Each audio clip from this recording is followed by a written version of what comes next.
اللهم صل على سيدنا محمد وعلى آل سيدنا محمد وبارك وسلم. صدق الله العظيم. قال الله تبارك وتعالى في كلامه المجيد والفرقان الحميد: ولا تفتح لهم أبواب السماء.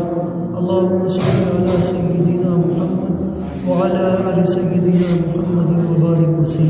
إن الذين قالوا ربنا الله ثم استقاموا تتنزل عليهم الملائكة ألا تخافوا ولا تحزنوا وأبشروا بالجنة التي كنتم توعدون نحن أولياؤكم في الحياة الدنيا وفي الآخرة ولكم فيها ما تشتهي أنفسكم ولكم فيها ما تدعون نزلا من غفور رحيم. ابن ماجہ کی ایک حدیث ہے، ذکر کیا گیا: ایتھا النفس الخبیث کانت فی الجنۃ الخبیث. فرمایا کہ انسان کی ایک موت تو وہ ہے کہ جب وہ دنیا سے جاتا ہے تو فرشتے اس کی روح کا استقبال کرتے ہیں، کیونکہ جسم یہی رہ جاتا ہے اور روح زندہ رہتی ہے. فرمایا ایک موت ہے نیک انسان کی اور ایک موت ہے اس انسان کی کہ جس نے دنیا کی آزمائش کے اندر اپنی زندگی کو گزارا. فرمایا کہ مرنے کے بعد اللہ کے نبی علیہ الصلوۃ والسلام نے کہ جب مرنے کے بعد دنیا سے انسان جاتا ہے تو جسم جو ہے وہ اس کا مٹی میں رہ جاتا ہے اور روح کا تعلق جو ہے وہ ہمیشہ کے لیے زندہ رہنے کا ہے. تو جب کسی بدبخت انسان کی روح جاتی ہے تو آسمان کے اوپر فرشتے جو ہے وہ اس کی روح کو روک لیتے ہیں، اور روکنے کے بعد وہ فرشتے یہ کہتے ہیں کہ یہ کس کی روح ہے؟ تو منکر نکیر فرماتے ہیں کہ یہ اس شخص کی روح ہے، فلاں کے بیٹے کی یا فلاں کی بیٹی کی. فرماتے اچھا یہ وہ بدبخت انسان ہے کہ جس کی بدبخت روح دنیا کے اندر تمام وہ کام کرتی رہی جس کو اس سے منع کیا گیا. فرمایا کہ اس کی روح کو واپس کر دیا جاتا ہے پہلے ہی آسمان سے. اور قرآن کہتا ہے لا تفتح لهم ابواب السماء، اللہ تعالیٰ آسمان کے دروازے اس کے لیے بند کر دیتا ہے. اور فرمایا کہ وہ فرشتے حکم دیتے ہیں کہ اس کی روح کو سجین میں پھینک دو. جہنم کی ایک وادی ہے، وما ادراک ما سجین، قرآن نے جس کو بتایا. فرمایا کہ یہ تو بدبخت کی روح ہے اور اس کو پھینک دو جہنم کے اندر، اور اس کو پھینک دیا جاتا ہے اور اس کی روح اسی میں تڑپتی رہتی ہے. پھر اس کے بعد ایک وہ شخص دنیا سے جاتا ہے جس کے بارے میں قرآن کہہ رہا ہے ان الذین قالوا ربنا اللہ ثم استقاموا تتنزل علیہم الملائکۃ الا تخافوا ولا تحزنوا.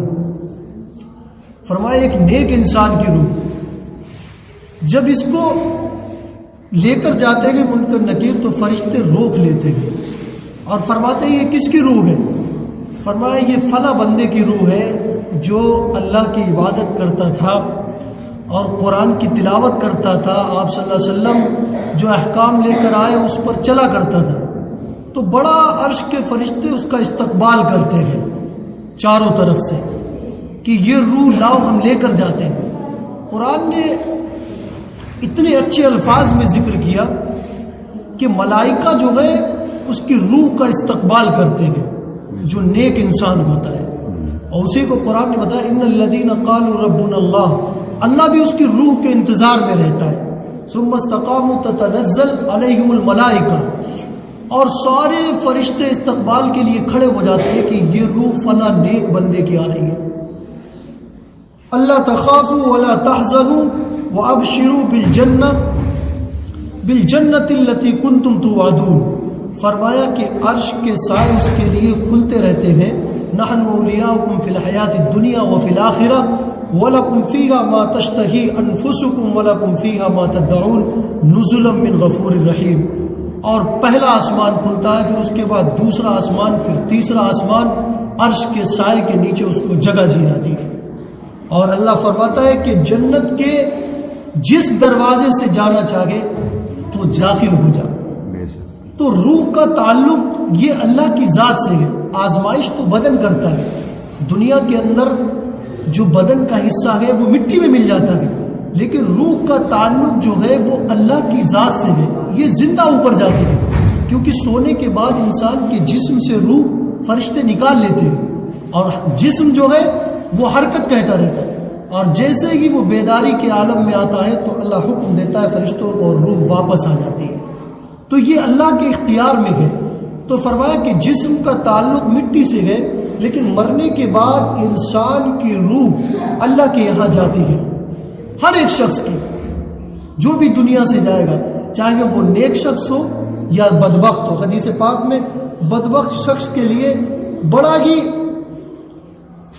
بھیانک تذکرہ کیا قرآن نے بھی اور اللہ کے نبی علیہ الصلوۃ والسلام نے بھی، کہ فرشتے پہلا ہی دروازہ اس کے لیے بند کر لیتے ہیں، اور قرآن نے بھی کہا کہ وَلَا تُفَتَّحُ لَهُمْ أَبْوَابُ السَّمَاءِ، کہ میرا رب کہتا ہے کہ دروازے بند کر لو اور اس کی روح کو نیچے پھینک دو۔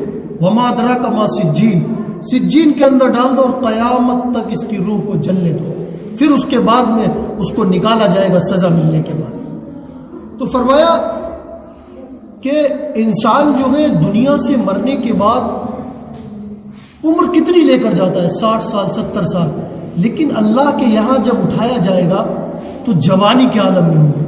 اصحاب کہف کا آپ نے واقعہ سنا قرآن میں، جس کا ذکر ہے کہ 300 سال وہ ایک غار کے اندر سوتے رہے، 300 سال، بلکہ قرآن نے 309 سال کا ذکر کیا۔ 309 سال وہ سوتے رہے اور باہر کا وقت چلتا رہا، سب کچھ بدل گیا، لیکن اس غار کا اللہ نے وقت کے روک دیا، اس غار کے وقت کو وہی ٹھہرا دیا۔ جو نوجوان 25 سال کے سوئے تھے، ہونا تو یہ تھا کہ وہ 350 سال کے ہو کر اٹھے، لیکن اللہ نے وقت کو روک دیا۔ جب وہ اٹھے 309 سال کے بعد تو ان کی عمر 50 سال، اور وہ آپس میں باتیں کر رہے ہیں کم لبسنا، کہ ہم کتنا سوئے، تو کہہ رہے بعضا او بعضا یوم، کہ جو کچھ آدھا یا دن تھوڑا بہت سوئے ہوں گے، اور شہر کا شہر بدل گیا۔ تو اللہ نے غار کے اندر کے وقت کو روک دیا۔ ایسے ہی مرنے کے بعد جب انسان چلا جائے گا تو وہاں کبھی بڑھاپا نہیں آئے گا انسان کے اوپر، وہاں تو انسان جوان ہی رہے گا۔ بڑھاپا تو یہاں دنیا کے اندر آ رہا ہے کہ انسان 60 سال کی عمر ہوئی تو بال سفید ہو گئے، داڑھی سفید ہو گئی اور اعضاء جو ہے وہ کمزور ہو گئے، نہیں، وہاں انسان ایسا ہی رہے گا۔ حضرت رابعہ بصری کا جب انتقال ہوا، اس سے پہلے انہوں نے اپنی خادمہ کو فرمایا کہ دیکھو میرا جب انتقال ہو جائے تو ایسا کرنا، بڑا ہی تہجد گزار تھی، کبھی اپنی زندگی کے اندر تہجد قضا نہیں کی، تو فرمایا کہ جب میرا انتقال ہو جائے اپنی خادمہ سے، تو میرے انتقال ہونے کے بعد میرے جنازے کو زیادہ نہیں روکنا، پڑوس کے لوگوں کو خبر کر دینا، میں یہ وصیت کرتی ہوں تم کو کہ 4-5 پڑوسیوں کو بتا دینا اور میرے تدفین کا جلدی انتظام کروا دینا۔ ان کی خادمہ نے ان کے انتقال کے بعد، حضرت رابعہ بصری کا جب انتقال ہوا تو انتقال کے بعد انہوں نے فوراً ان کے دفنانے کا انتظام کر دیا، اور جو وصیت انہوں نے کی تھی کہ چند لوگوں کو بتانا، پڑوسیوں کو بتایا۔ اس کے بعد صبح یہ خبر ہوئی کہ رابعہ بصری کا انتقال ہوا۔ خبر پھیلنے کے بعد لوگوں نے فٹافٹ ان کے نہلانے دھلانے کا انتظام کرنے کے بعد ان کو دفنا دیا۔ ان کی خادمہ کہتے ہیں کہ ہم نے خواب میں دیکھا کہ حضرت رابعہ بصری کو، تو میری ان سے بات ہوئی، میں نے ان سے پوچھا کہ اللہ نے کیا معاملہ کیا تمہارے ساتھ؟ تو انہوں نے فرمایا کہ رابعہ بصری نے کہ میری خادمہ، تو نے جو میرے دفنانے کا انتظام کیا، تو اس کی وجہ سے میں اتنا خوش ہوں کہ حکم ہوا کہ اپنی خادمہ کا شکر ادا کر اور اس کو بتا کہ تیرے اللہ نے تیرے سارے اعمال کو قبول کر لیا۔ پھر ان کی خادمہ نے ان سے عرض کیا کہ جس جبے میں آپ جس کرتے کو پہن کر تہجد کی نماز پڑھا کرتے ہیں، اس کرتے کو اللہ نے کیا کیا؟ تو انہوں نے فرمایا کہ وہ ہمارے نامہ اعمال میں رکھ دیا گیا. نامہ اعمال کے جو ہماری نیکیاں تھیں اس کے ساتھ ہمارے کرتے کو رکھ دیا گیا. اور قیامت کے دن اللہ جب ہمارا حساب اور کتاب کرے گا تو اس کرتے کو ہمارے نامہ اعمال میں رکھا جائے گا. جس کرتے کو پہن کر وہ تہجد کی نماز پڑھا کرتے. 42 سال کی عمر ہوئی حضرت رابعہ بصری کی, اور فرمایا کہ جب میرا انتقال ہوا تو جب فرشتے نے پوچھا کہ تمہارا رب کون ہے, تو میں نے فرمایا کہ میرا رب وہ ہے کہ جس کی میں نے 40 سال عبادت کی. جب میں اس کو دنیا کے اندر نہیں بھولی تو 4 گز زمین آنے کے بعد اندر کیسے بھول سکتی ہوں. یہ اللہ کے بندے تھے کہ جنہوں نے عبادت کے ذریعے سے زندگی کے اندر بھی جنت کے کارنامے دیکھے. ایک صحابی اللہ کے نبی علیہ الصلوۃ والسلام کی خدمت میں حاضر ہوئے اور عرض کیا, یا رسول اللہ کوئی ایسا عمل بتائے کہ جس کے ذریعے ہمارے رزق میں بڑھوتری ہو جائے, یعنی ہماری کمائی میں برکت ہو جائے, اور اللہ نے جو ہمیں رزق دیا ہے فرمایا کہ اس میں برکت ہو جائے. حدیث پاک کے اندر اور قرآن کے اندر رزق کے بارے میں کتنی لمبی لمبی دعائیں لکھی ہیں ہمارے اکابر نے کہ یہ وظیفہ پڑھیں گے تو رزق میں برکت ہوگی, اور قرآن کی یہ تلاوت کریں گے تو رزق میں برکت ہوگی, یہ وظیفہ یاد کر لیں گے تو رزق میں برکت ہوگی. ان صحابی نے عرض کیا کہ یا رسول اللہ کوئی ایسا عمل بتائے کہ جس سے ہمارے رزق میں, ہمارے کھانے پینے میں, ہماری تجارت میں اللہ برکت دینے لگے. آپ صلی اللہ علیہ وسلم نے فرمایا کہ دیکھو باوضو رہا کرو. کیا بتایا کہ باوضو رہا کرو.